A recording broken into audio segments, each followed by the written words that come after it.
அனைவருக்கும் வணக்கம். நீங்கள் நம்ம சேனலுக்கு புதுசுன்னா பக்கத்தில் இருக்கிற பெல் பட்டன் அமைத்தி சப்ஸ்கிரைப் பண்ணிக்கோங்க.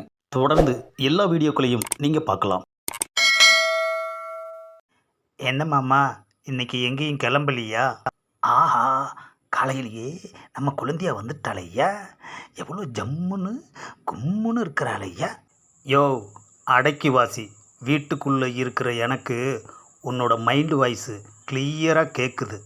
ஆஹா, குழந்தையாக்கிட்ட மனசை திறந்தும் பேச முடியல, மைண்டு வாய்ஸ்லையும் பேச முடியல. ஆமாம், பக்கத்தில் வந்து பேசாமல் அவ்வளோ தூரத்தில் நின்று பேசிக்கிட்டு இருக்க. வாட இங்கே வருது. அந்த கருமத்தில் தான் நான் குடும்பமே நடத்திக்கிட்டு இருக்கேன். ஏமாம்மா இப்படி டெய்லி குடிச்சு குடிச்சு உடம்பை கெடுத்துக்கிற? உடம்பை கெடுக்காத சரக்கு எங்கேயாவது இருந்தால் நீ தான் சொல்ல. கூல்ட்ரிங்க்ஸ் குடி மாமா, உடம்பு கெட்டே போகாது. எந்த ட்ரிங்க்ஸ் குடித்தாலும் இதே பிரச்சனை தாம்மா. ஆமாம், சாப்பிட்டியா? எடுத்து உடப்பக்கட்டைய குத்துக்கல் மாதிரி பொண்டாட்டி ஊற்றி நான் இங்கே இருக்கேன். சாப்பிட்டியான்னு கேட்க வக்கில்ல. கொழுந்தியால பார்த்ததும் அப்படியே கொஞ்சம் குலாவரியா? ஏண்டி, சாப்பிட்டியான்னு கேட்டது ஒரு தப்பா? சாப்பிட்டியான்னு என்னை மட்டும் கேளு.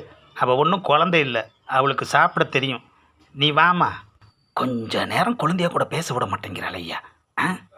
1 hour later. அண்ணே அண்ணே, ஏன்டா ஏன் இப்படி தலை தெறிக்க ஓடி வர்ற? அண்ணே, நம்ம சங்கத்து உறுப்பினர் சங்கர் போயிட்டானே. எங்கடா போனா திரும்பி வருவான். நீ ஏன் இப்படி பதற? இல்லைண்ணே, இந்த உலகத்தை விட்டு சங்கர் போயிட்டானே. சின்னது, சங்கர் செத்துட்டானா? பாவம், நமக்கு எவ்வளவோ உதவி செஞ்சான். அதெல்லாம் திருப்பி கொடுக்கறதுக்குள்ளே போய் சேர்ந்துட்டான். இந்தாடா பணம், சங்கத்து சார்பில் ஒரு பெரிய மாலை வாங்கிக்க. பாக்கி இருக்கிற காசுக்கு எல்லாம் பாட்டில் பிடிச்சிட்டு வந்துருங்க. 1 hour later. ஆஹா, அழுக சத்தம் காதை பிக்குதையா. சரி, நாமளும் போய் அழுவோம். A few moments later. என்னது, எவ்வளவோ ட்ரை பண்ணியும் அழுக வரமாட்டேங்குதே. இப்போ என்ன பண்ணுறது? அழுகிறப்ப பேசுகிறதெல்லாம் அப்படியே டைலாக்காக மாற்றிட வேண்டியது தான்.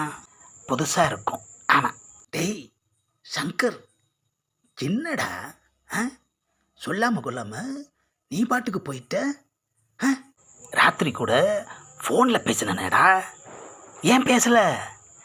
ஏன்டா பேசலை? நீ பேசுவேன்னு நான் எவ்வளோ எதிர்பார்த்தேன் தெரியுமா? ஆனால் இப்போ நீ பேசாமையே போயிட்டியடா. ஆமாம், எங்களையெல்லாம் தவிக்க வர்றதுன்னு எவ்வளோ நாளாக திட்டம் போட்டுக்கிட்டு இருந்த. என்னது, இந்த மனுஷன் செத்து போய் கிடக்கிற சங்கரை திட்டிக்கிட்டு இருக்கான். ஏங்க, எல்லாம் பாடியை பார்த்து அழுவாங்க, நீங்கள் என்ன வித்தியாசமாக டைலாக் பேசிகிட்டு இருக்கீங்க? யோ, அழுக வர்றதுக்கு லேட் ஆகும்யா, அது வரைக்கும் டைலாக் பேசிகிட்டு இருக்கேன். இந்த பதிவை லைக் பண்ணுங்கள், ஷேர் பண்ணுங்கள், மறக்காமல் சப்ஸ்கிரைப் பண்ணுங்கள்.